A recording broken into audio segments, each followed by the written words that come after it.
All right, guys, today we're going to take a look at the song Risen, the key of E major. And just in case you guys can hear a lot of background noise, just don't mind it. It's a really busy day in the office today.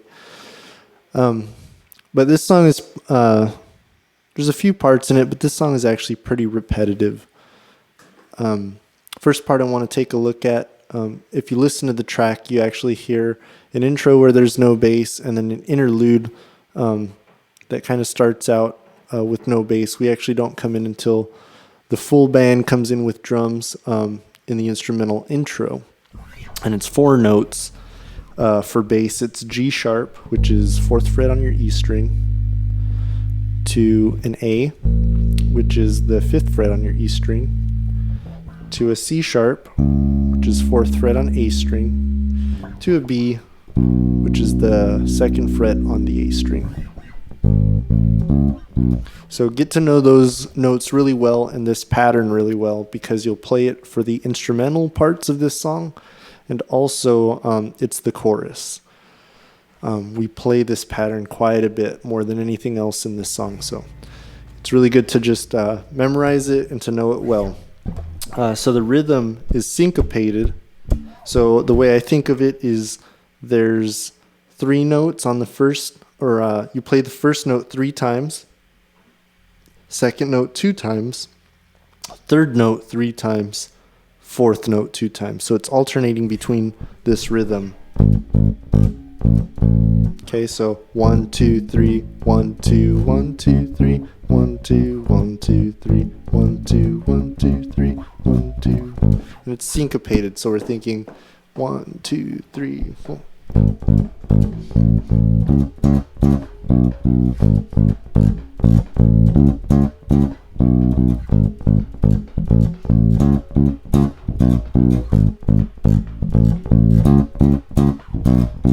Okay. Something that really helps me on my right hand is when I play, I don't know what people call them. Some people might call it a grace note. Some people, if you're a drummer, you might call it a ghost note. But it's a note where nothing really happens tonally. It's just there for rhythm. So right before I hit that A, right? It's kind of just a thing that's there for rhythm. Makes the rhythm feel a little bit more groovy. So I'll play it one more time since this is a really important part of the song. 1, 2, 1, 2, 3, 4.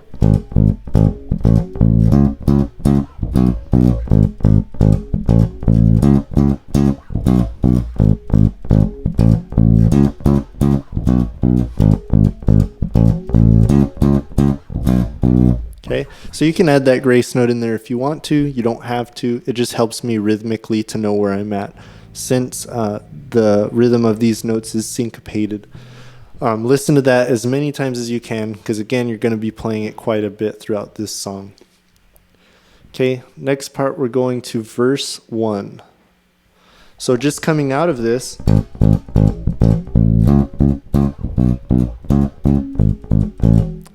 we're going into the verse where the rhythm really changes pretty drastically, and there's nothing to kind of make the transition. You just have to be able to do it quickly. Okay, so let's go over the notes for the verse really quick. Verse 1 starts on a C sharp, which is 4th fret of the A string for us, to our G sharp, which we already know. Then we're going to A. Okay, so the way I look at these lines is there's sets of 2 patterns that basically have the same rhythm. If you listen to the lyrics, they sing, "Grave, where are you now?" So if we're clicking, "Grave, where are you now? You've been overpowered. Death, where is your sting? Conquered by the king." Okay, if you think of that rhythm of the lyrics, we're really just following what the singer is singing. So we're singing or playing 1, 2, 3, 4. Grave, where are you now? Right? Then you've been overpowered. So just going through those notes: C sharp, G sharp, A, and then they don't have it written this way. I would have wrote it this way. I would have put an A over the word you've, because they go to A is starting the next phrase. You've been overpowered. A, E, open E, to a B, which is our 2nd fret of the A string. Okay, so let's hear that one more time. 1, 2, 1, 2, 3, 4. Grave, where are you now? You've been overpowered. Okay, so that's the part that you're actually playing with the singer. when you land on each of those notes, you're just going to be pulsing on each quarter note. Okay? So it'll sound like this all together. 1, 2, 1, 2, 3, 4. Grave, where are you now? You've been overpowered. Okay, so that's the first line.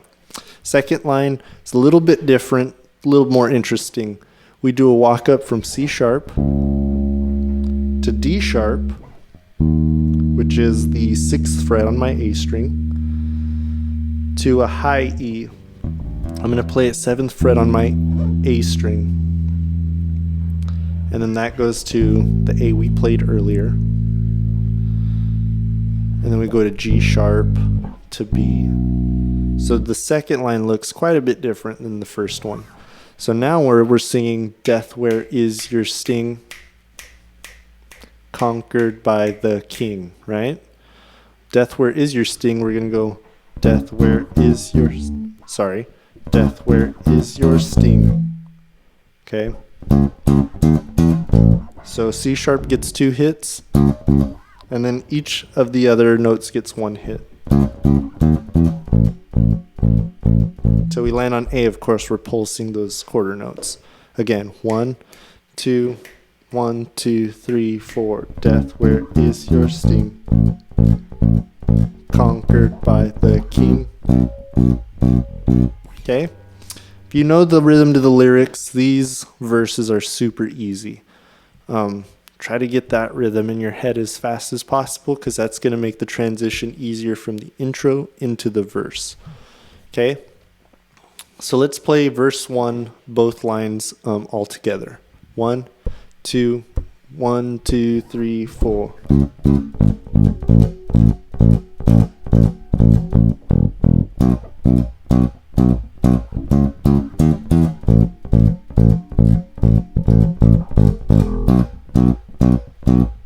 Okay? So really, all you have to do, verse 2 is basically the exact same thing. You just have to play the verse twice. So let's do verse 1 and verse 2 back to back. 1, 2, 1, 2, 3, 4.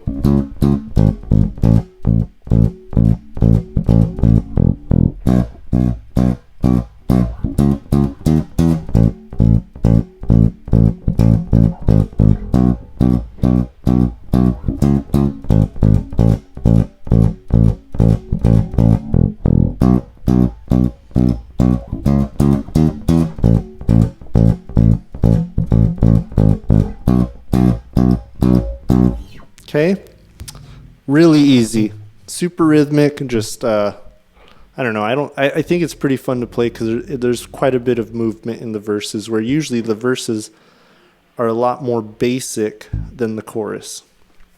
But not in this song. We move a little bit more than we normally would. So I just want to focus again. Let's go back to the intro. And I just want to show you what the transition is between the intro and the verse, because that's such a huge part of this song, is making sure that transition is just on point, especially for the bass player, since the bass and drums carry quite a bit of the verse. All right, so let's go from intro. I'll do the intro riff twice, and then we'll go and do verse 1. 1, 2, 1, 2, 3, 4.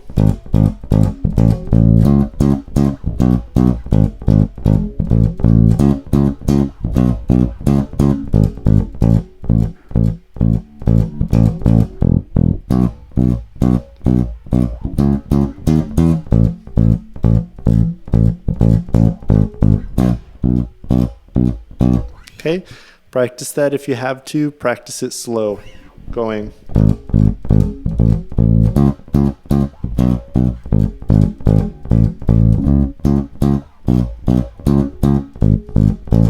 Okay, so if the intro is ending on a B, verse starts on C sharp, just again be aware of that rhythm.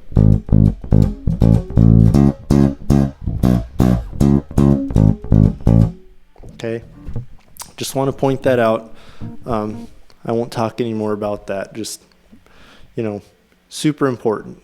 Okay, so now we're going from the verse into I call it the pre-chorus. It is labeled Interlude 2 on your chord chart.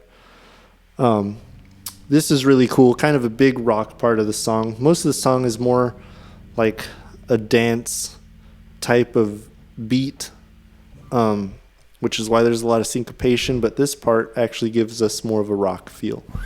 So it's actually really easy. There's 2 notes. We're playing an open E, and then we're going to play a fretted E on the octave up here. So that's 7th fret of the A string. And what I like to do is I like to slide up to it from my B here.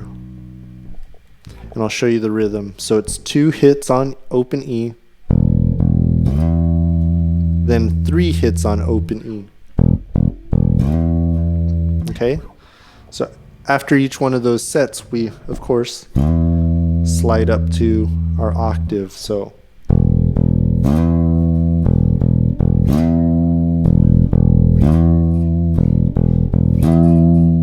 okay, do that one more time and I'll count us in. 1, 2, 1, 2, 3, 4.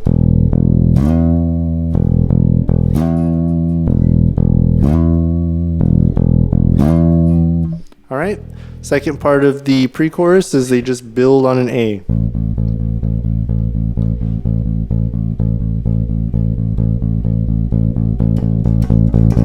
Right?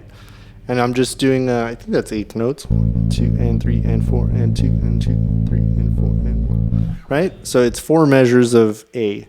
So the whole pre-chorus looks like this. 1, 2, 1, 2, 3, 4.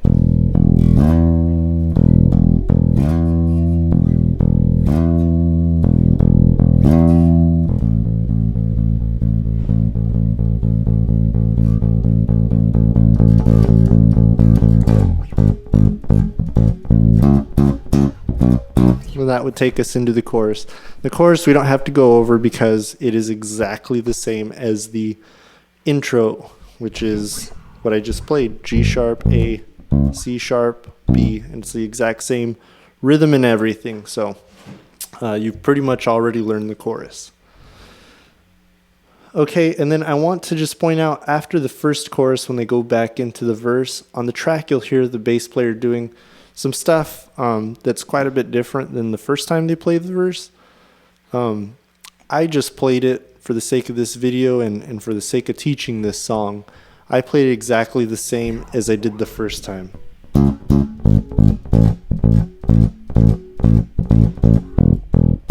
He's doing other stuff. To me, there's no point in having to learn how to do it 2 different ways, especially since the second time it's half as long. So it's a much shorter verse the second time we do it.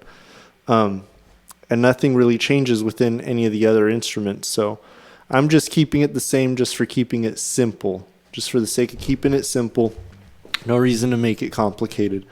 So if you know the first verse, you know what it should sound like the second time. I'm going to do it the exact same way. Pre-chorus, same thing. Chorus, going to be played the same way every time. Okay, and then so there is an instrumental going into the bridge. The instrumental, it's labeled instrumental 3 on your chord chart, but it's basically an A. And you could play, I don't know why, but because this part seems to feel really open and big to me, I play open A for this. So there's an open A, B, and C sharp. And if you listen closely to the drummer, he's doing this rhythm with his kick drum that I'm trying to match with my notes. So he goes boom, boom, ch, boom, boom, boom, ch, boom, boom, ch, boom, boom, boom, ch, boom, boom, ch, boom, boom, boom, ch, boom, boom, ch, boom, boom, boom, ch. Okay. I just like to match the drummer as often as I can. So that's what I'm doing for the instrumental. What they do is they hold out A for 1 measure, B for 1 measure, and then C sharp they're holding out for 2 measures. So you're going to count 1, 2, 3, 4, 2, 2, 3, 4, 3, 2, 3, 4, 4, 2, 3, 4. 1, 2, 3, 4. So it's a 4-measure pattern. Okay, so that's for the instrumental part. Once we actually get into the bridge, they wrote it wrong on this chord chart. So you might want to take out a pencil or a pen and just make a note on the bridge itself. What they do is the first time they play it exactly like the instrumental. They play A, B, C sharp, A, B, C sharp, and then they go to an E. All right, so if I was to write this out on my chord chart, everything would stay the same except on the very last line where it says the same power lives in me. Over the word power, I would put an E, and we're just going to play an open E. Okay, so I'll show you what the bridge to me sounds like. 1, 2, 3, 4.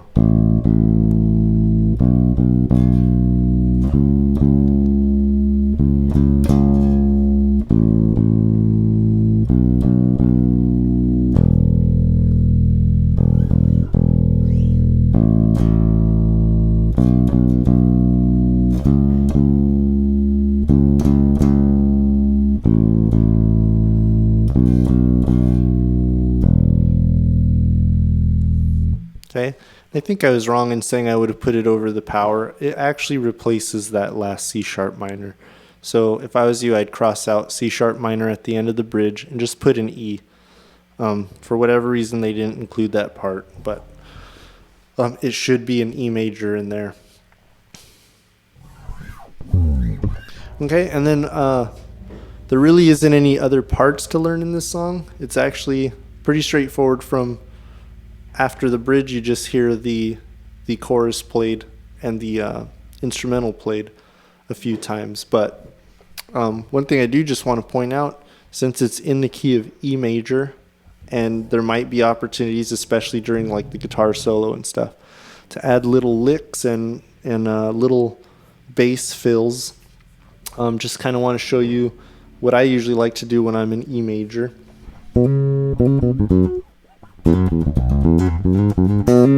So this is a really good spot to add fills.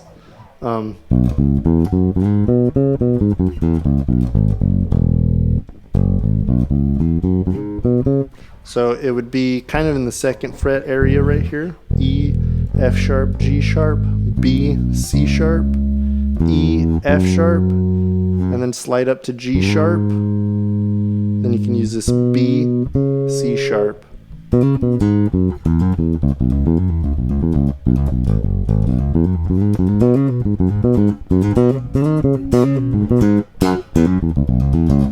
So it's real simple scale right there. So if we're in the bridge down here, we can go.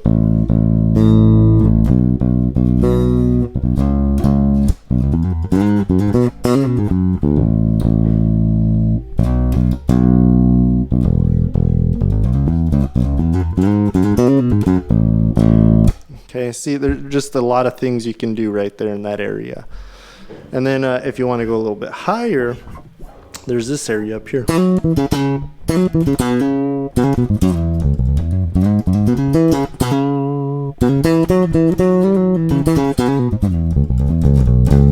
So without having to like do any crazy notes or any weird scale structure, I can go from B to C sharp, E to F sharp, to the G sharp here, slide up there, and it puts me in a position to just go to B, C sharp, E to F sharp again. And then you can even use that G sharp if you want to.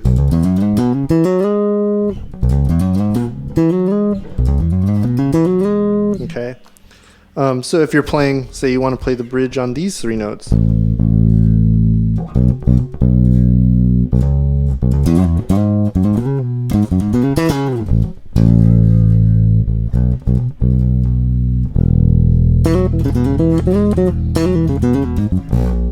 Or whatever. I landed wrong. But anyway, you get the gist of it. It's just a really good spot to use to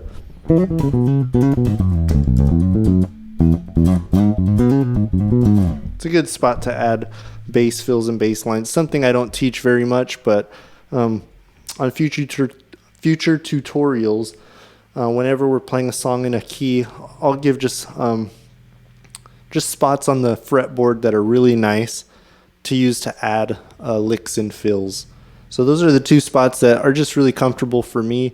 If I really want to stretch myself, I'll go out a little further and do some weirder stuff outside of the scale. But just for the sake of, again, keeping it simple, those are really nice spots to add fills for songs that are in the key of E.